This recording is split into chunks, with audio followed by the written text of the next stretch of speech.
हम मन के गुलाम होते हैं तो मन हमें सदैव बुराइयों की ओर ले जाता है, मन सदैव हमें पाप की ओर ले जाता है, अपने ही लोगों से विवाद करवा देगा, अपने ही लोगों के बीच में दीवारें खड़ी करवा देगा। इसलिए सदैव सजगता चाहिए कि हम किस तरह से जिए कि मन हमारा मालिक न बन सके। हम और इसका सूत्र यही है कि हम सत्संग से जुड़े, संतों से जुड़े, वरना क्या होगा, मन पाप करवाता रहेगा, आप मंदिर दौड़ते रहेंगे, आप गंगा में डुबकी लगाते रहेंगे कि पाप भी चल रहा है, डुबकी भी लगा रहे हैं। मन को धोखा मिलता रहेगा कि हम मंदिर में जाएंगे तो पाप कटेगा। संत कहते हैं कभी नहीं कटेगा। पाप कर्म तभी कट सकता है जब पाप कर्म रुकेगा। अगर एक तरफ पाप कर्म भी हम कर रहे हैं और दूसरी तरफ गंगा स्नान भी कर रहे हैं, कभी नहीं रुकेगा।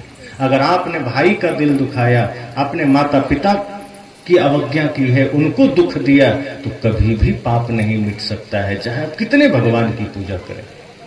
इसलिए सदैव यह चेष्टा करें कि अगर जीवन में हमें सुख चाहिए तो सबसे पहले अपने एक एक बुरी आदतों को छोड़ देना है और हमें इंसान बनकर जीना है। आज तमाम तरह के हम शरीर में आभूषण पहन लेते हैं। वो आभूषण कुछ समय के लिए आपके लिए ठीक है, लगता होगा सुंदरता का कारण है। असली सुंदरता आभूषण से नहीं है। असली सुंदरता है जब आप प्रेम का आभूषण धारण करेंगे। जो व्यक्ति प्रेम धारण किया है, जो व्यक्ति मीठा वचन धारण किया है, जो व्यक्ति सत्य, अहिंसा, करुणा को धारण किया है, उसकी सुंदरता कभी खत्म नहीं होती। ब्यूटी पार्लर में लोग जाते हैं, माताएं पुरुष भी जाते हैं, वहां से आधे एक घंटे में ऐसा चेंज होकर आते हैं कि वो सुंदरता लगता है कोई दूसरा ही आदमी है, लेकिन कितनी देर के लिए, 2 घंटे 3 घंटे, उसके बाद वो वहीं खत्म हो जाती है, फिर उसकी कोई वैलिडिटी नहीं रहती। अगर गलती से चेहरा पर पानी पड़ गया, वो सुंदरता वहीं धुल जाएगी। लेकिन सदगुरु कहते हैं अगर आपने अपने जीवन में प्रेम, सत्य, अहिंसा, करुणा, सेवा, भक्ति को धारण कर लिया, प्रेम को धारण कर लिया, वो सुंदरता कभी मिटेगी ही नहीं। माता शबरी हजारों वर्ष हो गए, उनकी भक्ति की सुंदरता आज भी है। मीराबाई को सैकड़ों वर्ष हो गए, उनकी भक्ति और प्रेम की सुंदरता आज भी है। भगत सिंह, चंद्रशेखर आजाद, नेताजी सुभाष चंद्र बोस, वीर महाराणा प्रताप, वीर शिवाजी जैसे महान योद्धाओं ने, भारत के महान सपूतों ने अपने जीवन में देशभक्ति का सौंदर्य धारण किया, वो आज भी है, वो कोई छीन नहीं सकता। हजारों वर्ष बीत जाएंगे, भगत सिंह कुरूप नहीं हो सकते हैं, उनका नाम कोई भूल नहीं सकता है। बड़े बड़े धनपति देश में हैं, 100 साल बाद सबको भुला देंगे, लेकिन कभी भी खुदीराम बोस को हम भूल नहीं सकते हैं, हम कभी भी उधम सिंह को भूल नहीं सकते हैं। क्यों? इन्होंने अपने देश के लिए अपना स्वार्थ भी हटा दिया। संसार उनको याद कर रहा है क्योंकि उन्होंने अपने जीवन में सिर्फ राष्ट्र सेवा को जगह दी, जगत सेवा को जगह दी कि देश के लिए स्वयं को शहीद कर दिया। संत कहते हैं आप भी अगर सुखी होना चाहते हैं तो ये सोचिए कि हमारे जीवन में क्या है, किस मार्ग को हमने चुना है। अगर हमने हिंसा का मार्ग चुना है, अगर हमने नफरत का मार्ग चुना है, अगर हमने ईर्ष्या द्वेष का मार्ग चुना है, अगर हमने समस्त बुराइयों का मार्ग चुना है, नशा दुर्व्यसन का मार्ग चुना है, तो आप कुछ भी कर लीजिए, सुखी नहीं हो सकते। और अगर आपने प्रेम का मार्ग चुना है तो दुनिया कुछ भी कर ले, आपको दुखी नहीं कर सकती है। दोनों बातें। अगर आपने प्रेम का मार्ग चुना है तो दुनिया आपको दुखी नहीं कर सकती, और अगर आपने हिंसा का मार्ग चुना है तो स्वयं भगवान भी आपको सुखी नहीं कर सकते। इसीलिए इस धरती पर अमर होना है, सूत्र यही है, सुखी होना है, सूत्र यही है। मन को निर्मल कर लीजिए, जीवन को पवित्र बना लीजिए। ये सोचिए कि जैसे मैं सबसे सुख चाहता हूं, वैसे ही मैं भी दूसरों को सुख दूं। अगर मैं दूसरे से ईमानदारी चाहता हूं, मैं भी दूसरे को ईमानदारी दूं। मैं दूसरे से प्रेम चाहता हूं, मैं भी दूसरे को प्रेम दूं। अगर आप चाहें कि सब मुझसे प्रेम करें और आप दूसरे को नफरत देंगे तो सुख नहीं आएगा। फिर कदम कदम पर दुखी होंगे, पीड़ित होंगे, और बाहर की भौतिक उपलब्धि सिर्फ आपको सुख नहीं दे सकती। कोई सोचेगा कि ओए छोड़ो, बहुत पैसा आएगा, डनलप पर गद्दा रहेगा, रेशमी वस्त्र रहेंगे, अपना फ्लैट रहेगा, बढ़िया महंगी गाड़ियां रहेगी, सोने चांदी रहेंगे, ब्रांडेड सब कुछ रहेगा, सुखी हो जाएंगे। लेकिन ध्यान देना, बाहर की सारी उपलब्धि पाने वाले लोग भी समय समय पर आत्महत्या कर लेते हैं। किस लिए? अगर सब कुछ आ ही गया तो मरते क्यों हैं? क्योंकि सुख नहीं है, शांति नहीं है। सुविधाएं मिल जाएगी, शांति नहीं मिलेगी। शांति, अगर शांति मिल जाती धन में तो सिद्धार्थ को गृह त्याग न करना पड़ता। सिद्धार्थ ने राजा का पुत्र होते हुए भी धन वैभव त्याग दिया, क्योंकि देख लिए कि इस धन के पीछे छिपा हुआ जो दुख है वो मुझे कभी सुखी नहीं होने देगा। ये वैभव के पीछे छिपा हुआ दुख को उन्होंने पहचान लिया। मीराबाई को महल का त्याग ना करना पड़ता। बड़े बड़े ऋषि मुनि जो राजा के पुत्र हुए, उन्होंने धन को लात मारी। क्यों? वो जानते थे ये शरीर की सुविधाओं के लिए है, ये आत्मा को शांति नहीं दे सकते। आज हमें लगता है कि धन पूरा हो जाएगा, हम सुखी हो जाएंगे। एक चीज हमेशा ध्यान रखिए, धन आपके शरीर की व्यवस्था के लिए, इससे ज्यादा उसका कोई रोल नहीं है। मन की शांति धन से नहीं आती। अगर मन की शांति धन से आती तो माता सबरी तो सबसे ज्यादा दुखी रहती, क्योंकि वो तो टूटी हुई झोपड़ी में थी, फटी हुई साड़ी में थी। और सबसे ज्यादा सुखी रावण को होना चाहिए था, क्योंकि वो तो सोने की लंका में थी। आज किसी के पास एक सोने की अंगूठी भी हो तो उस आदमी को जनवरी में भी गर्मी आ जाता है शरीर में कि हमारे पास सोना है। अब जिसके 5 उंगलियों में सोना हो, गले में भी सोना हो, फिर सोचो वो तो जैकेट भी उतार के चलेगा कि देख रहे हो। और रावण पूरा शहर ही सोने का था, सोचो कितनी गर्मी होगी उसके पास।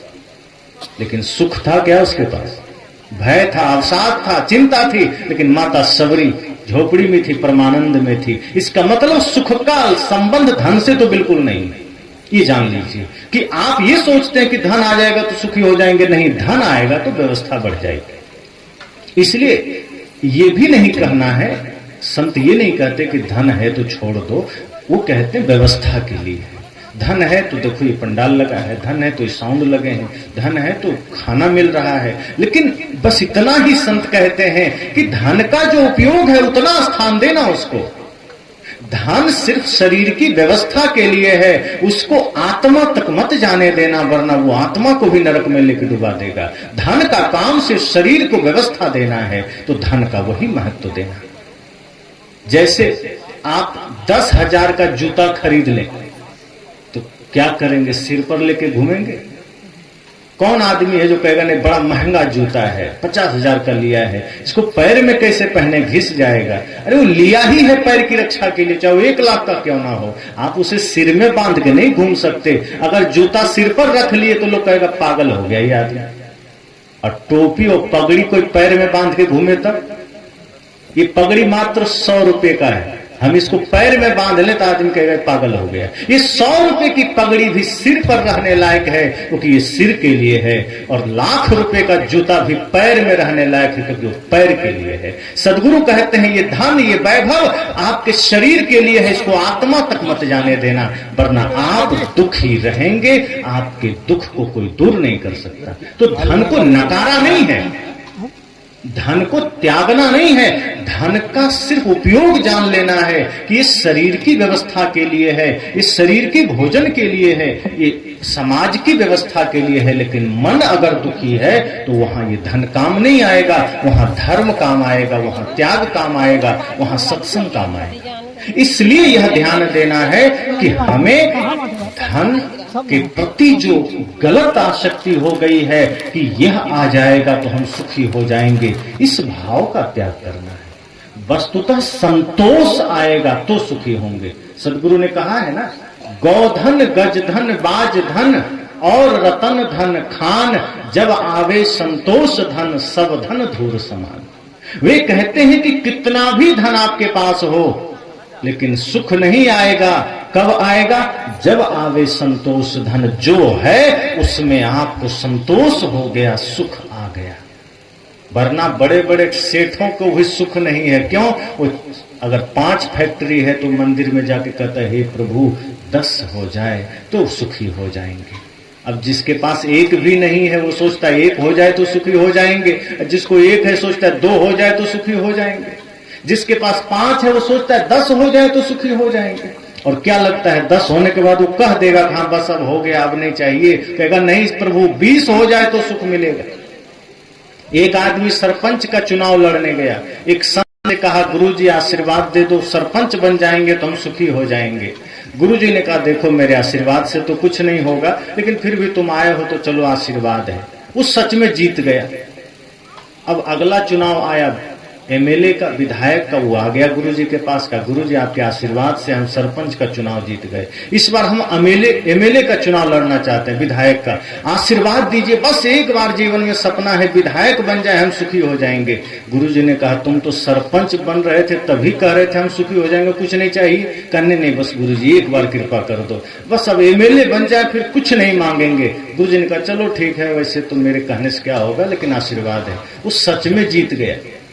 अब थोड़े ही दिन बाद आया एमपी का चुनाव, सांसद का, वो पहुंच गया गुरुजी के पास, गुरुजी कृपा करना। अब क्या है? सांसद बनने का मन है। कहा तुम तो कहा था विधायक बनेंगे, सब सपना खत्म वहीं विराम। कहा नहीं अब थोड़ी लालसा बढ़ गई, अब मन है दिल्ली भी बैठने का, थोड़ा कृपा करना, अभी पूरा सुखी नहीं हुए, थोड़ा बाकी है, कृपा करना हम सांसद बन जाएं। गुरुजी ने कहा चलो ठीक है एक बार और कृपा कर दिए। वो सांसद का चुनाव जीत गया। अब जैसे ही बना, अब गुरुजी के पास आया, गुरुजी कृपा करना कोई मंत्रालय मिल जाए।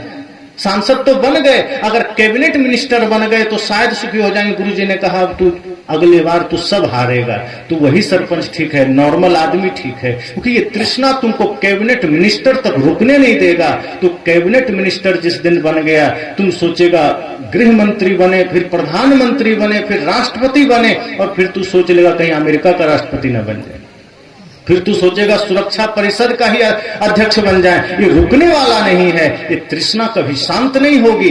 तृष्णा जब तक है तुम सुखी नहीं हो सकता है, और तृष्णा मिट गई तो तुम पैदल में भी सुखी रह सकते हो, और तृष्णा है तो कभी सुखी नहीं रह सकते। इसलिए मैंने कहा कि अगर आपके पास धन है तो ये समझना ये तन गुजर के वास्ते हैं, ये सामाजिक व्यवस्थाओं के लिए है। धन का सदुपयोग करना, धन है तो संकल्प लेना कि धन धर्म का कारण बने, धन अधर्म का कारण न बने।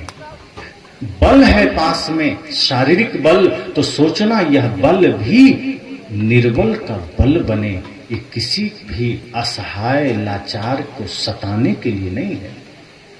मैं अक्सर उदाहरण देता हूं, हनुमान जी के पास भी बल था, कुंभकर्ण के पास भी बल था। हनुमान जी अपना बल का प्रयोग कहां करते थे? निर्बल को सहारा देने में, दुष्टों के नाश में। अब कुंभकर्ण लाचार को सताने में, आम आदमी को प्रताड़ित करने में। तो कुंभकर्ण का बल अधर्म का कारण बन गया, हनुमान जी का बल धर्म का कारण बन गया।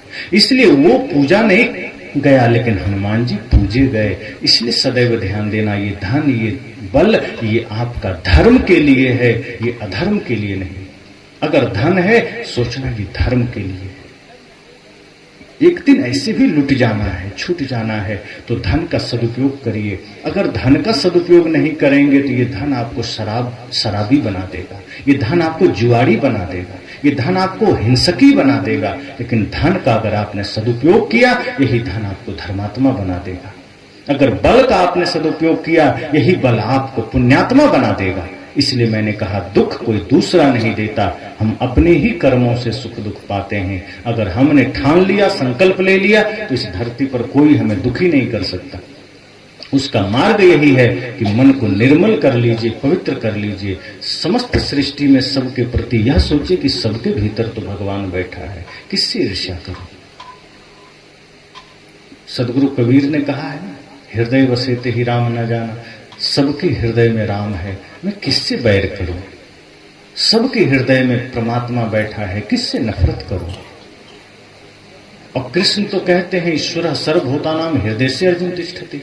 कृष्ण भी वही बात कहते हैं कि सबके हृदय में ईश्वर बैठा है, फिर किससे बैर करना। और तुलसीदास जी भी कहते हैं प्रकृति पार प्रभु सबूरवासी। और तुलसीदास जी तो और भी कहते हैं कहत सकल घट राम मैं तो खोजत कही काज, तुलसी यह कुमति सुन उर आवत अतिलाज। घट में है सूझे नहीं लानत ऐसो जिंद, तुलसी या संसार को भयो मोतिया बिंद। तुलसीदास भी कहते हैं कि घट में सबके राम है, दिखता नहीं, आदमी से नफरत कर रहे। इंसान से नफरत करते हो, भगवान को क्या तुम पाओगे। कहते इंसान से नफरत करते हो, भगवान को कैसे पाओगे। इंसान से बैर करते हो, भगवान को कैसे पाओगे। इंसान से प्रेम करो, और जब इंसान से प्रेम करेंगे, माता पिता गुरु में श्रद्धा रखेंगे, अपने भारत देश अपने राष्ट्र के प्रति श्रद्धा सम्मान और सेवा का भाव होगा, तो समझना आपने जीवन को पूरा कर लिया। और जो व्यक्ति धर्म के मार्ग पर चलेगा वो परिवार में भी प्रेम से रहेगा। आज हमारे समाज में लोग राम जी की पूजा करते हैं, रामायण भी पढ़ते हैं। अधिकांश लोग रामायण की कहानी जानते होंगे, सब जानते हैं। रामायण से शिक्षा कितने लोग लिए। राम जी ने अपने भाई भरत के लिए पूरी गद्दी छोड़ दी, चुपचाप जंगल चले गए। आज 1 इंच के लिए अपने ही भाई को न्यायालय तक घसीट देते हैं हम। और कोई पूछता है तुम राम जी को मानते हो, तुरंत कहता है मैं पूरा राम जी का भक्त हूं। तो राम जी का भक्त है तो अपने ही भाई को जमीन के लिए कोर्ट तक कैसे घसीट दिया। तो राम जी का भक्त हुए कि रावण के भक्त हुए। क्योंकि भाई को लात मारना, भाई से बैर करना, ये तो रावण का काम था, राम जी का नहीं था। राम जी तो प्रेम रखते थे, भरत जी प्रेम रखते थे। अगर आप बड़े भाई हैं तो राम बनकर जिए, छोटे भाई हैं तो लक्ष्मण भरत शत्रुघ्न बनकर जिए। और जिस व्यक्ति को अपने भाइयों में परम परमात्मा का दर्शन होता है वो कभी किसी को दुख नहीं दे सकता। जो अपने ही घर में सब में परमात्मा को देखता है वो कभी किसी को पीड़ा नहीं दे सकता। आप वो घटना याद करिए कि कितना प्रेम है भरत में और राम में, कि दुनिया ने पूछा राम जी से कि हे प्रभु, संसार आपको भजती है, नाम जपती है, राम राम राम राम करती है दुनिया, ऐसा कोई है जिसे राम जी भजते हैं? राम जी किसका भजन करते हैं? अधिकांश लोग कहेंगे शिव जी का, लेकिन राम जी ऐसा बोले हैं? राम जी से जब लोगों ने कहा कि हे प्रभु आपको दुनिया भजती है, आप किसको भजते हैं, किसको जपते हैं, किसका नाम जपते हैं, तो राम जी ने क्या कहा? भरत सरिस को राम सनेही, जग जप राम राम जप जेही। उन्होंने कहा भरत से प्यारा मुझे कौन होगा, दुनिया मुझे भजती है, मैं अपने प्यारे भाई भरत को जपता हूं, भजता हूं। सोचिए कितना प्रेम रहा होगा। और हम उनकी पूजा करके अपने ही भाई से झगड़ा किए, साथ बैठ के खाने को राजी नहीं। आज हमारा घर होटल बन गया। आप सब होटल जाते हैं, वहां परोसने वाले भी खड़ा है, तैयार है, आप गए बैठे खाए निकल लिए। सामने कौन खा रहा है कोई लेना देना नहीं, आप खाए आप निकल लिए, दूसरा आया वो खाया निकल लिया। घर में यही तो हो रहा है। बड़ा भाई आया, भोजन आ गया सामने, खाया निकल लिया, छोटा भाई आया वो भी खाया निकल लिया, वो अलग बैठा है, बड़ा अलग बैठा है, कोई लेना देना नहीं, घर घर नहीं होटल हो गए। फिर राम जी की पूजा से क्या अर्थ? फिर दुख क्यों नहीं रहेगा, पीड़ा क्यों नहीं रहेगी, परिवार में समस्याएं क्यों नहीं रहेगी? जब छोटे भाई को बड़े भाई में श्रद्धा, बड़े भाई को छोटे भाई से स्नेह हो जाएगा, प्रेम हो जाएगा, माता पिता के गुरु के चरणों में श्रद्धा जग जाएगी, आपका घर ही मंदिर बन जाएगा। फिर वो घर कभी कब्रखाना नहीं रहेगा, फिर वहां कोई दुख नहीं, कोई दरिद्रता नहीं, कोई समस्या नहीं। जब लंका से लौटते हैं राम जी और लक्ष्मण जी, तो राम जी ने सर्वप्रथम माता कैकेयी के चरण छुए। सोचिए जिस मां के वजह से जंगल मिला, राम जी के मन में कोई क्षोभ है क्या? कोई क्लेश, कोई ईर्ष्या, कोई द्वेष, कुछ नहीं है। यहां तो आपकी अपनी माता डांट दे तो 2-4 घंटे मुंह फुला के बैठे रहते कि मां ने डांट दिया। वहां माता कैकेयी ने 14 वर्ष के लिए राम को राज मुकुट से भी हटाया और जंगल का वास भी दिया, लेकिन वो श्री राम जब लौटते हैं तो सर्वप्रथम माता कैकेयी के चरण छूते हैं और लक्ष्मण जी अपनी मां का नहीं, माता कौशल्या का चरण छूते हैं। एक आदर्श देखिए कि जिस मां ने जन्म नहीं दिया पहले उनका चरण छू रहे हैं, और राम जी माता कैकेयी का जिन्होंने उन्हें दुख दिया। और जब माता कौशल्या ने पूछा लक्ष्मण जी से कि मेरे पुत्र, जब मेघनाद का शक्तिवान तुमको लगा तो कहां लगा, तो लक्ष्मण जी ने इशारा किया कि इधर कमर में लगा, पेट में। तो माता कौशल्या ने कहा कि बहुत पीड़ा हुई होगी, बहुत कष्ट हुआ होगा, बहुत दर्द हुआ होगा ना। तो लक्ष्मण जी ने कहा ये मुझे नहीं पता, क्योंकि जब लगा तो मैं बेहोश हो गया, इसलिए मुझे कुछ भी नहीं पता। अगर दर्द जानना है तो भैया राम से पूछो, क्योंकि जब मुझे होश आया और मेरी आंख खुली तो मैं भैया के गोद में था, इसलिए दर्द राम से पूछो, मुझे नहीं पता। कितना भरोसा है अपने भाई पर, कितना जानता है कि जो मुझे चोट लगी होगी तो राम को दर्द हुआ होगा, उसका हृदय फूटा होगा। ये प्रेम, ये समर्पण छोटे भाई का बड़े के प्रति, बड़े का छोटे के प्रति, सोचो वो घर स्वर्ग कैसे नहीं बनेगा। आज तो हम अपने भाई में दुश्मन का दर्शन करते हैं कि अगर थोड़ा सा उटपटांग बोल दिया तो हम उस पर नाराज हो जाते हैं। बड़ा भाई थोड़ा कड़क होकर बोल दिया तो छोटा भी आंख दिखा देता है कि मत बोलना ऐसे, हम भी कमाते हैं। दोनों में दीवार खड़ी हो जाती है। एक समर्पण, एक भाव, एक प्रेम होता ही नहीं है कि बड़े भाई ने कुछ कह दिया तो श्रद्धा से सिर झुक जाए कि हाँ भैया आपने ठीक कहा होगा, हमें आपके प्रति प्रेम है, समर्पण है। कहाँ कहते हैं, हम लड़ाई पर लड़ाई किए चले जा रहे हैं और अंत में हाथ क्या लगता है, खाली हाथ जाते हैं। बड़ा भाई भी खाली हाथ गया, छोटा भी खाली हाथ गया। जिस जमीन के लिए लड़े थे, जिस धन के लिए लड़े थे, वो जमीन भी यही है, वो धन भी यही है, दोनों की अर्थी उठ जाती है। फिर लड़ना क्यों? इसलिए मैंने कहा दुख आप खरीदते हैं, कोई देता नहीं है। आप अपने कर्मों से दुख खरीदते हैं, आप अपने गलत नियति से, गलत नियत से बल्कि दुखों को आगमन करते हैं, लाल कालीन बिछा करके कि आ जाओ मेरे पास। फिर दुखी क्यों नहीं होंगे?